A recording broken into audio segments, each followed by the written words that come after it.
After Worlds of Ink and Shadow, I picked up Rune Marks by Joanne Harris. This was one that I exchanged in a to read for the year with my friend Abigail, and she's been wanting me to read this for a long time. Unfortunately, I didn't like it as much as I expected to. I only gave this one like 3 out of 5 stars, I think. It was like I would have. Like it's not that I didn't like it. I just felt it could have been a lot better. I think number one, this is like a 500 plus page book, and I think that if it had been like probably like 200 pages less, it would have been a lot tighter of a story. This story it really really drags, and because of that, I had a hard time following it because I would just like zone a lot of times because they would just go over one subject like forever, and then you go to another character and see how they felt about it, and it was just kind of repetitive in that way, like during action scenes, which I think should be tighter and faster paced so you don't lose the strain of thought. And I didn't personally um, connect with any of the characters either. I don't know if it was because of the writing style or just because I didn't feel that they kind of I don't know. I didn't it's like I should have, but I think something was wrong with this book for me. Like I don't know what it was, but something and I think it was the writing style mainly. Like I think if it had been a tighter, shorter story, it would have been more engaging to me personally. But overall, it was a good story. If you're a Norse mythology fan, yeah, it's definitely a good one to pick up. Because it's pretty accurate to the actual myth as well. Um, Also, I liked how it incorporated some of like the old British folklore in this as well, like the fairies under the hills, and the my mind went blank. The Uffington horse, the white horse on the hillside in Britain. So yeah, but yeah, 3 out of 5 stars. It was good, but it not one of my favorites. After that, I picked up Blood Rights by Jim Butcher. This is the sixth book in the Dresden Files. 4 out of 5 stars. Still continuing to love this series. This one, I yeah, I like this one a lot. I thought it was good. I think I liked the other one, the last one I read better storyline wise, but um, okay, I'm gonna give you spoiler alert that I already knew. So cover your ears if you haven't read this. Um, I loved uh, I love the reveal that Thomas was Harry's half brother. I knew that before I started the series, so it wasn't really a surprise, but I liked how it was revealed because I think it was just great, and I love the way Jim Butcher writes brothers.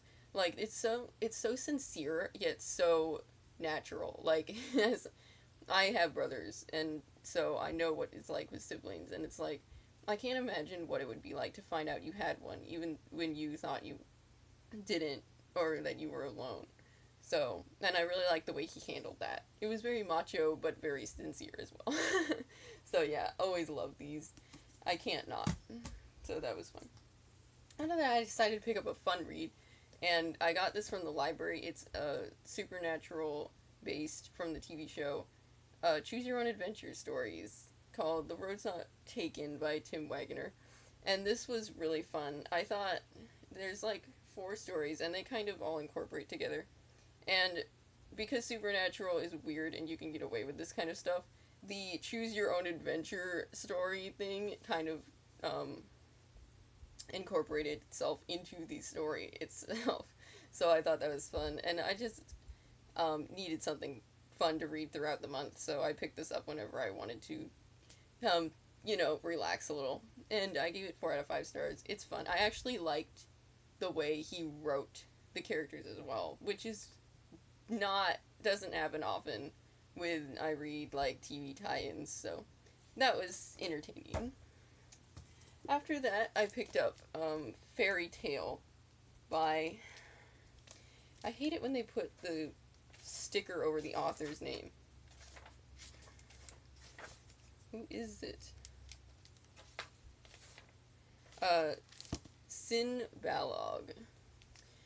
This one I gave 2.5 stars to.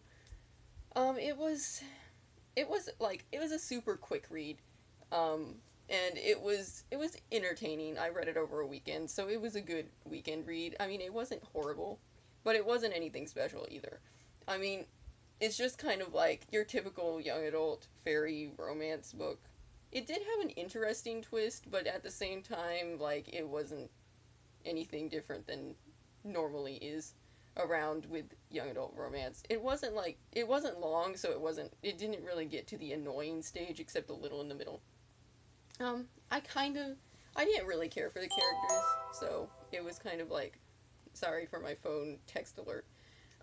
It was just kind of meh, but it was entertaining. It's just like the fairy lore was all kind of off though, and I don't like that.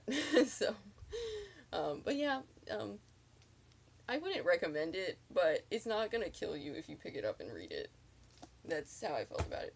I mean, the writing style wasn't terrible either, so it was just kind of. Mm. Then I picked up Evil Librarian by Michelle Knudsen. I've had this one on my TBR for a while. Just I saw it in Barnes and Noble when it came out, and I just thought it would look funny because this is the kind of book I like. Just weird, like, um, paranormal, supernatural, urban fantasy kind of things. I don't know. And the fact that it's an evil librarian, I just thought that was funny. And I actually really enjoyed this book a lot more than I thought I would. Um, on an emotional level. I thought it was just going to be kind of a funny little quirky story, but I actually really was emotionally invested in the characters by the end of the book. Cynthia was actually a really good heroine. I think the romance between her and what's his name? I don't know. The boyfriend. It was actually really good because it wasn't insta love. Like, they didn't really know each other at the beginning of the book, and they were thrown together to work on the problem of the evil librarian.